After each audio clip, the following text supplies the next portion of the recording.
is Friday, so I want to circle back on a story we talked about earlier in the week that's not so important, not so massively impactful, but still a little bit funny, and also just an example of the constant dishonesty. So we talked about how Lauren Boebert went to, in Denver, Colorado, a traveling Broadway edition of Beetlejuice, the musical, and got kicked out of the theater. She was accused of vaping, singing too loud, and recording when she wasn't supposed to. At intermission, apparently, according to the theater, she was warned, and she continued the behavior and got kicked out.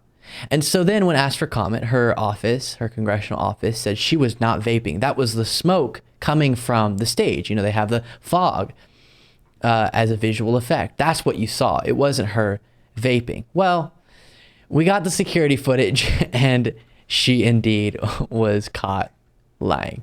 Boebert. Say it 3 times and she appears in security video from a weekend performance of Beetlejuice, where the congresswoman was kicked out of the theater for being disruptive. The DCPA says she was vaping. Boebert's team denied that, said the haze was from fog machines in the show. That claim goes up in smoke when you see the video. The pregnant woman sitting behind Boebert told the Denver Post she asked her to stop vaping, and Boebert refused. Her one-woman show continued, taking flash photos, raising her hands and dancing, often the only one clapping or standing up in the crowd. Boebert occasionally took a break from being disruptive to enjoy the company of her male companion. He briefly had a grasp on the situation before ushers returned and told Boebert she had to leave.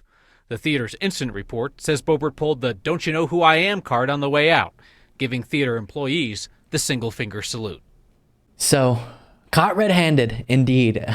And as I said in the last segment, even if she didn't know that she wasn't supposed to be vaping or wasn't supposed to be taking photos with the flash on, she was warned at intermission. So then she's just blatantly violating the request of the workers at the theater, who aren't making the rules, they're just enforcing them. And because she thinks she's just above everything, she's going to continue with that behavior. And I feel so bad for the workers who had to be asked, "Do you know who I am?" Ugh. And the pregnant lady behind her asking if she could stop, and she didn't. And as I said in the initial coverage of this story, I think it's a representation of what we know to be the case, but sometimes wonder. Okay, you have these people who publicly are so low character, publicly lie, and seem to only care about their own political advantage and their own career, and choose to, for those reasons, align themselves with a guy who Donald Trump attempted to overthrow our democratic process. And all these, they choose rhetoric that dehumanizes and demonizes so many different groups of people.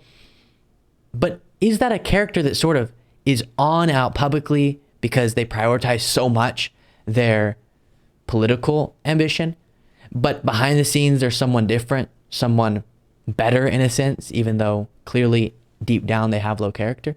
But no, even in private, in her own personal life, a very low character person. Thank you so much for watching. If you want to be a part of what makes this show possible, plus get access to the full video version of the show and get a bonus show on the weekends, you can do so by going to lukebeasleyshow.com/membership. That's lukebeasleyshow.com/membership, and there's a link in the description.